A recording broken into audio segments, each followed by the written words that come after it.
Good afternoon, everybody, and welcome here at the public forum of Hydrogen Fuel Cells Europe at the Hannover Messe 2023. We've been here for a long time. This is the 29th edition, is that correct? 29th edition of the fair already. And during all of those years, we've been talking about hydrogen, the production of hydrogen, the use of hydrogen. And whenever we're talking about either of those, it always starts at the stack.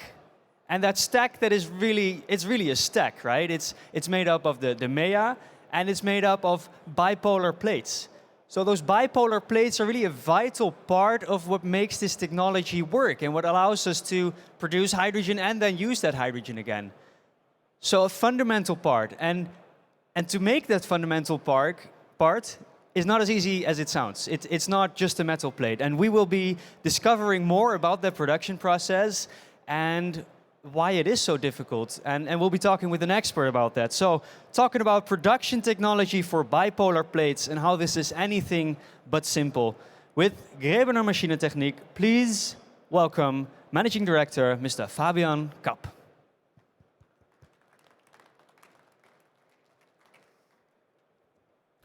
Welcome. Hi. All right, I already gave a small introduction into bipolar plates, and I'm sure we're getting into that more. Sure. But the company, Gräbener Maschinentechnik, could you introduce us? Yeah, thanks you for having me. Gräbener Maschinentechnik, we are a family-owned special machine building company. We are 100 years old. We are coming out of different kind of technologies. We are a metal processing company at the end, or we provide the technology for metal processing. So we provide machines for the marine industry, so big shipyards. We build very big milling machines to assemble single sheets to one bigger sheet, which is then the base for the single parts in a ship. We do provide big machinery for the oil and gas industry, especially for the pipe production technology, so everything in regards to line pipe technology, structural parts, etc. There we provide everything in regard to the milling technology, to pre-bending technology, the bending technology itself, CNC end-facing machines. So always related to the pipe, to the material, to the metal. Nearly the same technology we provide for the wind tower industry in the offshore area. So all the big wind towers which are installed in the offshore sea, they have a very big foundation structure. It's a very big so-called monopile. Therefore, we produce also very big bending machines where we are talking about blade sheets with a thickness of 15 centimeters, which needs to be rolled to one big shell. And we provide machines for the automotive industry. These are special hydraulic presses in regards to hydroforming and also in regard to the hot forming technology to produce special parts for exhaust, for suspension parts, for structural parts, etc. All right, you mentioned here plates with a thickness of up to 15 centimeters, is that correct? Yeah, that's correct, sir. I don't think we're talking about the membranes we're talking about here, right? Those are That's true, thinner. yeah. So how does the technology still compare? How did you go from such applications to these smaller scale applications? Yeah, very good question. So this is also why it is so interesting in our company to work for, because in the automotive industry we have the knowledge and experience to process also thinner materials. Normally we are talking about a millimeter, a couple of millimeters. And so roughly 20 years ago we figured out that we can use the hydroforming technology to do the forming on the metal plates you need in the bipolar in the fuel cells or also in the electrolyzers. So usually we are talking about blade thicknesses 100 micrometer, maybe 200-300 micrometers. But also we have the experience now with 50 micrometer, but everything started really with the hydroforming, seeing we are a forming specialist, we can process the thin materials, and this was the initial point where we said, okay, hydrogen, interesting future, also interesting for our environment, and so really this is why we are in the business. And you already mentioned their hydroforming. So if I understand correctly, hydroforming is this technology that you used for the automotive industry, and now you're using it for these applications. That's correct, yes. Hydroforming is really a niche technology, so it's not usable for all the parts what you can imagine in a car to produce. So therefore the classical stamping technology is mainly used, but you have some special parts where you need to have hydroforming. And we see, especially from the inquiries which we have from our customers, that we really need to provide a very high quality in the forming of the blades, in the accuracy of the blades, in the radii, in the channel, everything what is related to the bipolar blade itself. And also we see some big advantages in regards to the tooling costs, the flexibility of the machine technology, also the investment side. And so this is really why we are moving forward with the hydroforming at the initial point in the bipolar blade production. All right, so it's not just stamping these plates out of a large plate and call it a day. There's more to it. Yeah. So what does this production line look like then? Yeah. So this was then also a transition for our company, as we were only specialists for the forming of the blade itself. We figured out, okay, the customers, they don't like to have only a forming machine, because we are talking at the end from a bipolar blade, so it means mainly an anode and cathode blade welded together. So also the customers don't like to have manual handling between all the machines you need. So we said, okay, we need to have a look or the focus on a complete production line. This means at the end of the day, we are starting with the decoiling system. From the material side, we are going through the hydroforming machine where we do the forming. Then we do a cleaning of the formed coil at the end. Then we do a separation that we get single blades. Then we do a final cutting that we have the final geometry with the openings, the port areas, etc., everything what you need. Then we put anode and cathode blades together. We do the welding that you end up with the so-called bipolar blade. And as we really have a look on the engineering topic, we like to solve problems from the customers. We figured out that we need some more technology, especially a so-called straightening technology, because after the welding of a bipolar blade, you usually see a so-called warping. So the blade is not straight, it has a little bend in the blade. And to reduce that bend or the warping, we have developed a special kind of technology. This is then mainly the last stage in our system before we do a final cleaning, and so that we really end up then with a bipolar blade, which will then put into the next process steps like bringing the sealing on, doing the leak testing, etc. But these are then technologies which are not part from our business. Okay, so what people can buy with you, or what you can deliver, is the full production line for these bipolar plates, and it really ends up with a functional bipolar plate. Right. I can imagine that there's quite some work going into creating the right specifications for all of these machines and tweaking all the parameters of all these different steps. So how can you help your customer with finding those right parameters and tweaking that? Yeah. This is really a big part of our daily work, what we have. With our 20 years of experience, we produced more than 90 different designs for our customers. This is connected to roughly 100,000 plates we produced. And so we have a big portion of engineering in our company. So the customers, we have different types of customers. Some are coming with a final design, and they ask us, could you please provide the machine technology, or can you help to produce 100 blades or 1,000 blades? Or on the other side, we have customers, they have really only an idea in mind how a bipolar blade can look like. They roughly know which kind of material they like to use, but then they need support to really finalize the bipolar blade design. And this is what we do in our engineering task, that we really help the customer to make a final bipolar blade design which is producible. I need to say that we are not a specialist for the functionality of that design, but we are the specialist to help to make that design producible and also easily and really efficient producible.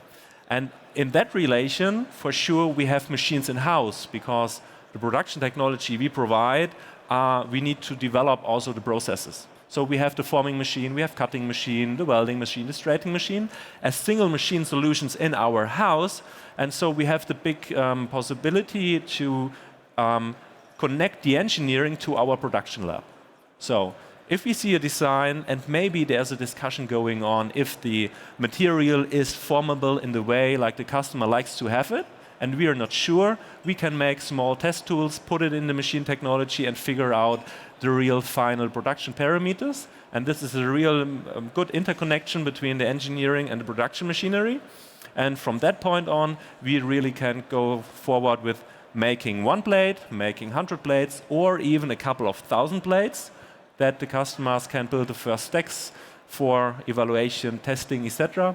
But if the numbers should get bigger, then we like to sell the technology because we have not the capacities to provide a couple of 10,000 or even 100,000 plates in our company. Because we are the machine building company. Yeah, that makes sense. So also people that just want lower volumes, I'm thinking of maybe research institutions, they can also come knocking at your door. Right. This is also a big topic. Research institutes, they like to focus on different coating topics, what's about a lifetime, etc. And so we can provide really small quantities. We have some test designs what could be used. We have some customers developed with institutes, which are usable for the institutes to make more tests, to move the design forward. And so this is also then a big interesting topic, yes. All right, good to hear that also there is some feedback into the design coming from this producibility standpoint, because that is crucial in the end, right? You cannot just do it with functionality. Yeah, that's more or less the topic. It's anything but simple. The forming, it's a well-known technology. We are building forming machines since 40 years. We have the experience since 20 years for the bipolar plate industry. So this is not a real big task. You only need to talk about the physics or the material characteristics for the forming. What's a real big challenge is the welding of the bipolar plates. And therefore, I call it a fingerprint. Every design of a customer is like a fingerprint. So every blade is unique. You always need to identify the difficulties in the design of a bipolar blade. You need to specify how the welding device, the welding equipment will be set up. Because it is not only about the welding parameters that you really figure out, okay, how much power I need to use, where do I need to place the laser itself. It's really about how I will do the fixation of the anode and the cathode plate. So at the end, I need to put two plates together with a thickness of 50 micrometers or 100 micrometers. The alignment must be 100% perfect. And also, I need to reduce the gap between the two plates that I can get a stable welding process. Because at the end of the day, if you have a bipolar plate which is defect, it is normally related to a problem in the welding. And so this is really the big challenge to figure out what we need to do in the machine for the welding to have a proper final blade. And everybody can claim, yes, I do the welding of bipolar plates. But how many you did without a failure? This is the interesting question our customers need to ask. All right. And I would like to open up to those potential customers here and ask if you do have any questions about this bipolar plate production. And I do have a question. It sounds difficult. You have convinced me it's anything but simple. And you mentioned so many steps in a row. I heard, was it decoiling and the forming and then the welding? You already mentioned welding is sort of the most difficult step, I would say, right? Where you change it per customer. So when do customers come to you? In what stage of design? And is that something you already have to be thinking about at that stage? Or? Yeah, we see everything. So we have customers, they're coming to us with nothing. So they're really asking, okay, do you know somebody who can help me with making the design? Then for sure we will come up with some ideas for institutes, and then we do a common development. So we bring in the knowledge about what is possible in regard to the material. The institute bring the knowledge about the functionality of the bipolar plate, and so then we can end up at a final design without going loops and loops around to have a final design which is producible. But on the other hand, we have also customer, they have an existing design, or at least they had a lot of ideas, they put a lot of effort into a design where they think this is a very good design. It may be from the point of the functionality, but maybe not for the producibility of a blade.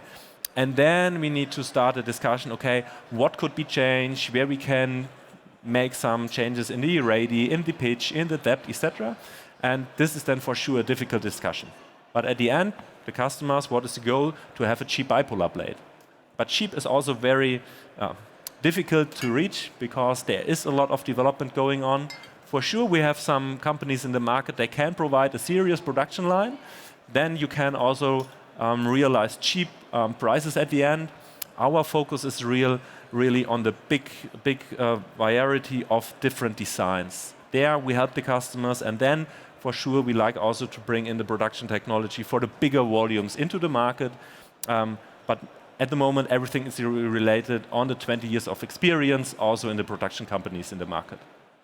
All right, catering to the customer. You already mentioned before, 90 different designs it was? 90, yes. 90, that's a lot. So can we see some of these designs here? Can we find one of your bipolar plates on the fair here somewhere? For sure, sir. If you go to our booth, E41-1, there you can see some bipolar plates. Honestly, these are very old bipolar plates. We have the topic with the NDAs with our customers. The real interesting plates I'm not allowed to show, but at least we have real working bipolar plates on our booth. Also some test geometries, so that you get a feeling for the quality of our technology, what we provide to the market. I'll be dropping by. I have to see one now. Sure, it sounds like please. a whole process, and I'm curious what's at the end of that whole process. Maybe as a final question, seeing the time, you have 20 years of experience in the production of bipolar plates, and you have seen many designs, maybe also developments on the production side. A lot has changed in these 20 years. Yes. So, looking ahead 20 years, what are we going to see? What trends do you see now that you are curious about or that make you excited? What is it we should be looking at? In 20 years, I do see the heavy-duty industry moving around with the fuel cell systems. I do see the aerospace industry, that we have planes, not the very big planes, which goes the long distance, but surely everything what is going around in Europe, for example, or within America. I do see the fuel cell in airplanes, because we have a lot of customers at the moment in that area, but I know this is a really long way to go to have a safe fuel cell system in a plane. And for sure what I see, honestly, this is also at the moment the most interesting part, is the electrolyzer industry. So big blades, different designs, any variation you can imagine, and for sure this is a big portion in the future where I see that we really get our energy also through the hydrogen with the electrolyzers. All right. Fabian, thank you so much. I learned a lot. I think it's good to also focus on this producibility aspect, right? We keep on focusing on functionality and what is possible in theory, but in the end we have to produce it and it has to become real, and there are some limitations that we have to take into account. Yep. So yeah, if you are interested in continuing this conversation, maybe you have a wonderful plate design that you want an expert opinion on, I'm sure you can continue the conversation at booth E41-1. It's over there, roughly? Right? I think in that direction, somewhere. It's definitely behind us. Behind us, right. Over there, yeah, I get hints. It's over there somewhere. So please visit the booth, and a warm applause for Fabian Kapp. Thank you.